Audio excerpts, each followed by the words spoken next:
Bapak Ibu Saudara-saudara yang saya kasih dalam Tuhan Yesus Kristus, sebagai warga jemaat Gereja Masihi Injili di Timor, hari ini kita merayakan hari ulang tahun yang ke-74. Juga pembaharuan yang terjadi di dalam gereja Tuhan dalam perjalanannya dari tahun 1517 sampai dengan saat ini memasuki usia yang ke-504. Ucapan selamat juga disampaikan oleh Menteri Agama Republik Indonesia, Yakut Khalil Qumas. Mengucapkan selamat merayakan Hari Reformasi, juga hari ulang tahun Gereja Masihi Injili Timor, dan ucapan selamat untuk penabisan Jemaat Gemit Karmel Fatululi dalam perjalanan pelayanan di usia yang ke-18 tahun. Tadi saya menghadiri acara penabisan dan hari ulang tahun Jemaat Gemit Karmel Fatululi. Pada tanggal 4 November nanti Bapak Ibu Saudara-saudara sebagai Jemaat Gemit, Jemaat Tuhan di sini, kita juga akan merayakan hari ulang tahun yang ke-14 dalam pelayanan di tengah jemaat diaspora Danau Ino Esapa, jemaat yang terdiri atas berbagai jemaat Tuhan dari berbagai daerah ada berkumpul. Jemaat diaspora ini jemaat yang terbuka untuk semua orang dengan latar belakang yang berbeda-beda. Nah, Bapak Ibu Saudara-saudara, harapan kita Roh Kudus tetap teguh untuk memimpin umat Tuhan, sehingga kehidupan kita sebagai umat Tuhan selalu diperbaharui dari waktu ke waktu dan semakin mengerti apa kehendak Tuhan bagi kita, terutama dalam tugas panggilan pelayanannya. Nah, bacaan yang ditentukan pada hari ini, hari ulang tahun Gemit, hari Reformasi, berbicara juga tentang jemaat Kristen mula-mula. Jemaat yang bertumbuh di tengah kesulitan, dan salah satu adalah jemaat Philadelphia. Nah, jemaat Philadelphia terhitung dari 7 jemaat Kristen yang ada di Asia Kecil. Nah, jemaat di Philadelphia atau berada di kota Philadelphia, asal kata Yunaninya, philia itu berarti kasih, cinta, persaudaraan, dan adelphos yang berarti saudara. Kalau Philadelphos dalam bahasa Indonesia diterjemahkan Philadelphia, artinya orang yang sangat mengasihi saudaranya. Dan benar Bapak Ibu Saudara-saudara, kota Philadelphia itu selalu terbuka pintunya bagi orang-orang dari berbagai kota di sekitar mereka, untuk tujuan untuk berdagang, untuk kebudayaan yang begitu besar mereka menerima. Dan memang tidak kebetulan kalau Tuhan Yesus berbicara kepada jemaat di Philadelphia di dalam ayat 8 mengatakan, "Aku tahu segala pekerjaanmu, lihatlah aku telah membuka pintu bagimu yang tidak dapat ditutup oleh seorang pun." Yang menjadi masalahnya Bapak Ibu Saudara-saudara, di kota itu terletak pada jalur gempa. Seringkali kota itu mengalami kerusakan, bahkan pernah terjadi gempa bumi yang dahsyat menghancurkan Philadelphia dan 10 kota lainnya, sehingga hari itu dikenal sebagai hari pencobaan. Nah, itu juga membuat penduduknya atau jemaat yang tinggal di kota itu tidak nyaman. Mereka orangnya menjadi tahan terhadap bencana. Juga mereka selalu waspada di dalam segala hal. Seorang teolog yang namanya William Barclay, teolog Perjanjian Baru, mengungkapkan bahwa seringnya terjadi gempa tiap hari membuat tembok-tembok rumah menjadi retak. Dan hari ini satu bagian yang runtuh, besok bagian lain yang runtuh. Jadi mereka memilih untuk tinggal di luar rumah atau di tenda-tenda, sebab mereka takut mati ditimpa bangunan. Nah, mereka selalu sadar dan berjaga-jaga terhadap getaran tanda gempa dan siap berlari untuk selamatkan diri. Seperti itulah kehidupan mereka. Sebagai sebuah gereja kecil, mirip dengan gereja atau jemaat di Smyrna, mereka memiliki keistimewaan, ialah mereka tidak mendapat celaan dari Tuhan. Artinya mereka dipandang baik oleh Tuhan. Meskipun mereka mendapat tantangan dari orang-orang Yahudi, tetapi jemaat itu terus bertumbuh, bertahan dan punya pengaruh yang besar. Mereka sangat setia dengan iman kepada Tuhan Yesus Kristus.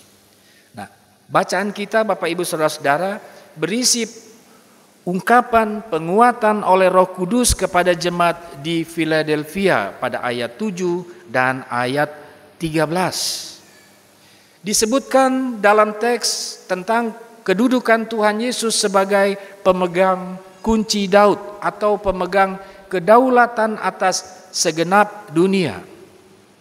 Dia adalah penguasa semesta. Dia sanggup memberi perlindungan juga ketenangan kepada jemaat Tuhan di sana. Terlihat Bapak Ibu Saudara-saudara, orang yang beriman teguh kepada Tuhan Yesus, percayanya bukan sia-sia, tidak sia-sia. Sebaliknya orang-orang yang membenci jemaat di Philadelphia yang dijuluki sebagai jemaat iblis, itu mereka akan mendapatkan balasan yang setimpal dari Tuhan.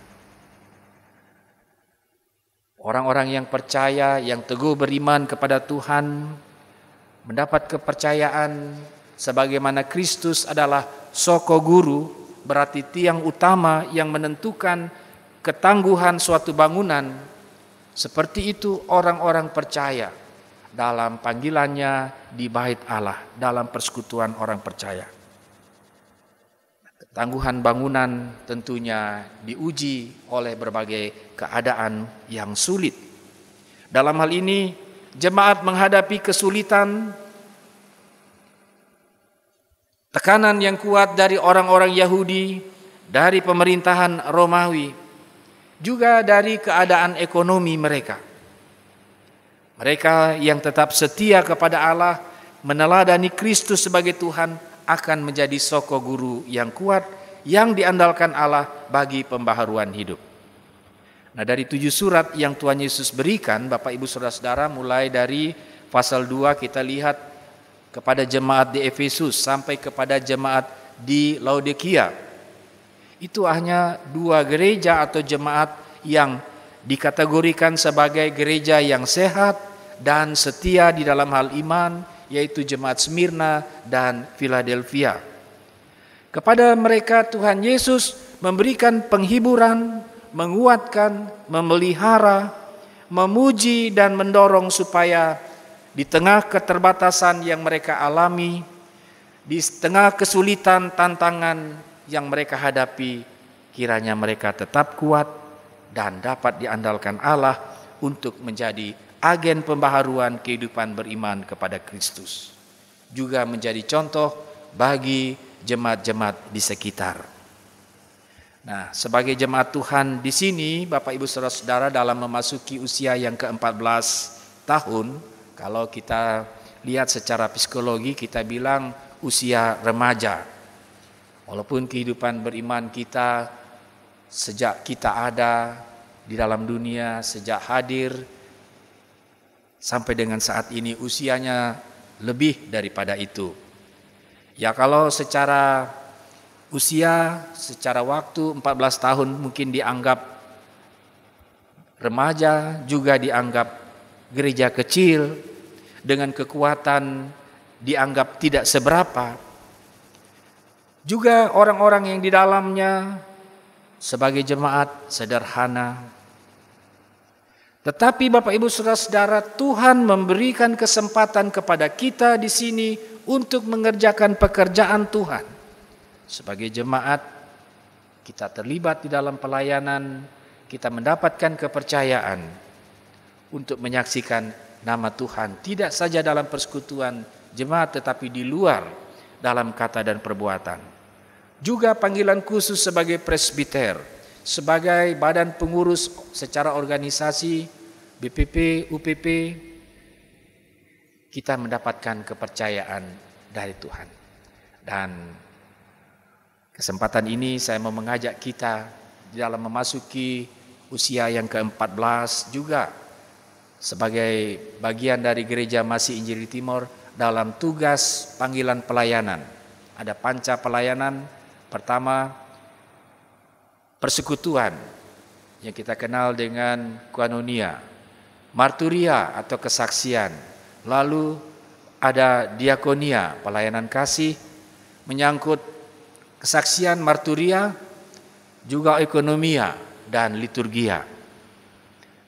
Sejauh mana peran kita lakukan dengan sungguh sebagai panggilan yang Tuhan percayakan kepada kita, juga menunjukkan kesetiaan kita kepada Tuhan. Bagaimana pandangan mata Tuhan Yesus Kepala Gereja kepada umat Tuhan di sini, terutama di saat mengalami kesulitan, mengalami tekanan bukan hanya fisik tetapi psikis dalam suatu keadaan yang sulit, termasuk juga aniaya. Apakah kita tetap bertekun, sabar, dan setia di dalam segala keadaan yang kita hadapi? Setiakah kita teguh di dalam hal memegang firman Tuhan dan menanti dengan sabar sampai saat Tuhan menolong kita? Kita tahu Bapak Ibu Saudara-saudara, sebagai persekutuan gereja adalah kumpulan orang-orang berdosa. Bapak Ibu Saudara-saudara saya, kita semua yang datang dalam persekutuan adalah orang-orang berdosa yang telah mengalami penebusan di dalam Tuhan Yesus Kristus. Berdosanya saya, berdosanya Bapak Ibu Saudara-saudara, kita dapat menghitungnya.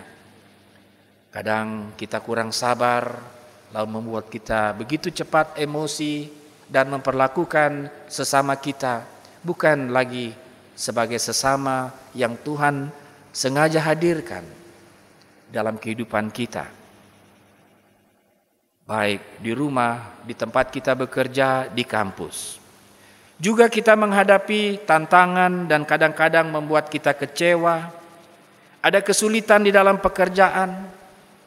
Masing-masing ada persoalan pribadi, keluarga, yang mungkin membuat kita menjadi bingung dan sulit ambil keputusan secara jernih dengan akal sehat, terlebih dengan melibatkan Tuhan. Seringkali kita kecewa juga dengan orang lain. Kesempatan ini kita kembali merenungkan perjalanan hidup sebagai umat Tuhan. Sekaligus kita belajar dari Soko Guru yang agung yang berkata kepada kita, "Aku tahu kesusahanmu dan kemiskinanmu." Dan ia siap menopang kita agar kita kuat menghadapi berbagai pencobaan di dalam hidup yang nantinya membuat kita dapat bertumbuh dan mampu atau bisa mengatasi setiap kesulitan di dalam Dia. Bapak Ibu Saudara-saudara, jangan cepat-cepat menyalahkan keadaan atau persoalan yang kita alami dengan mengatakan bahwa Tuhan tidak ada. Tuhan tidak menolong kita. Sebab kadang-kadang kesulitan yang kita alami, persoalan yang kita hadapi dapat juga dipakai oleh Tuhan untuk menjadi sesuatu yang indah, yang menolong kita belajar bersabar, sekaligus juga memulihkan kita dari keadaan yang terpuruk. Tentu kuncinya asalkan hati kita tetap melekat pada Tuhan, tetap mencintai Tuhan dan mau mengerjakan apa yang Tuhan beri. Kadang-kadang kita terlalu berlebihan. Apa yang Tuhan mau buat untuk saya? Kita terjebak di situ, kita sering lupa apa yang harus saya buat untuk Tuhan sebagai anak-anak yang percaya kepadanya. Nah, dalam situasi sekarang Bapak Ibu Saudara-saudara, di mana keadaan sedang bergumul dengan pandemi juga dengan bencana lainnya, juga kita memasuki musim tanam. Firman Tuhan mengingatkan supaya kita tetap teguh dan tekun di tengah kesulitan, yang terutama dari perayaan hari ulang tahun jelas bukanlah sekedar tentang kenangan mengenai peristiwa di masa lalu, tetapi keyakinan mengenai penyertaan Tuhan dan kepastian untuk kita boleh melangkah ke masa depan. Boleh kita lihat di belakang, tapi jangan lupa kita berjalan ke depan, mengingat Tuhan yang bangkit, pemegang kunci kehidupan. Di dalam Dia ada harapan untuk kita dapat menghadapi kehidupan dengan tantangan apapun. Bapak Ibu Saudara-saudara, Tuhan sedang bertindak. Tuhan sedang bekerja selalu di dalam kehidupan anak-anaknya. Dan tak ada suatu kuasa pun yang sanggup mengalahkannya. Orang-orang yang percaya, yang berharap dan mau mengikutinya. Karena itu mari kita tetap bertahan dalam berbagai keadaan dan penderitaan. Sebab orang yang dengan setia menggumuli imannya di tengah penderitaan, kesulitan, akan dianugerahkan kekuatan, bahkan mahkota kehidupan diberikan kepada kita. Amin.